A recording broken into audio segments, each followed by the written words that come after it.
Hello, ഇന്ന് ഒരു nightie material കൊണ്ടിട്ട് 2 ഷോർട്ട് ടോപ്പാണ് സ്റ്റിച്ച് ചെയ്യാനായിട്ട് പോകുന്നത്. അപ്പോൾ എനിക്ക് വേണ്ടിയിട്ടല്ല സ്റ്റിച്ച് ചെയ്തെടുക്കുന്നത്. അപ്പം എനിക്കും ഈ ഒരു സെയിം മെറ്റീരിയലിൻ്റെ ഒരു റെഡ് കളർ എടുത്തിട്ടുണ്ടായിരുന്നു. അപ്പം മെറ്റീരിയൽ നമുക്ക് 2 ടോപ്പ് സ്റ്റിച്ച് ചെയ്യാനായിട്ട് തികയാത്തത് കാരണം നമ്മൾ അതും കൂടെ വെച്ചിട്ട് അഡ്ജസ്റ്റ് ചെയ്താണ് സ്ലീവൊക്കെ സ്റ്റിച്ച് ചെയ്തേക്കുന്നത്. അപ്പോൾ ആ ഒരു 2 ടോപ്പ് നമ്മൾ സ്റ്റിച്ച് ചെയ്ത് എടുക്കാനായിട്ട് പോവുകയാണ്. അപ്പോൾ ഷോർട്ട് ടോപ്പായിട്ടാണ് എടുക്കുന്നത്. ഒരെണ്ണം എ ലൈനായിട്ടും ഒരെണ്ണം സൈഡിൽ സ്ലിറ്റ് വരുന്ന രീതിയിലുമാണ് ചെയ്തെടുക്കുന്നത്. ഇതാണ് നമ്മുടെ 2 ടോപ്പുകൾ. ഇതാണ് എ ലൈനായിട്ട് സ്റ്റിച്ച് ചെയ്തേക്കുന്ന ടോപ്പ്.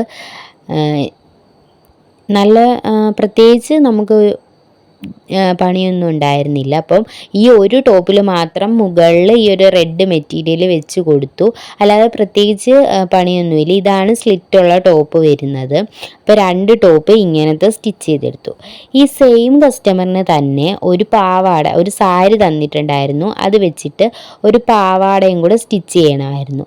ലൈനിങ് ഒന്നും ഇടാതെ തന്നെ ജസ്റ്റ് ഒരു പാവാട, സിമ്പിളായിട്ട് പ്ലീറ്റ് വരുന്ന ഒരു പാവാടയും കൂടെ സ്റ്റിച്ച് ചെയ്യണമായിരുന്നു. അപ്പോൾ നമ്മൾ അതും കൂടെ സ്റ്റിച്ച് ചെയ്ത് എടുത്തിട്ടുണ്ട്. അപ്പോൾ ടോപ്പ് എങ്ങനെയുണ്ടെന്ന് കമൻറ്റ് ചെയ്ത് പറയുക. പാവാടയുടെ ഫൈനൽ ലുക്ക് വീഡിയോ എടുക്കാനായിട്ട് പറ്റിയില്ല. അപ്പം ആ ഒരു കാണിച്ച ടോപ്പ് എങ്ങനെയുണ്ട്, നിങ്ങളുടെ അഭിപ്രായങ്ങളൊക്കെ കമൻറ്റ് ചെയ്ത് പറയുക. പിന്നെ നമ്മളൊരു സാരി സീരീസ് തുടങ്ങാനായിട്ട് വിചാരിക്കുന്നുണ്ട്. സാരി വെച്ചിട്ട് ഡ്രസ്സുകൾ സ്റ്റിച്ച് ചെയ്യാം എന്നുള്ളൊരു കൺസെപ്റ്റിലേക്ക്. അപ്പം നിങ്ങളുടെ അഭിപ്രായങ്ങൾ കമൻറ്റ് ചെയ്യുക. Thank you.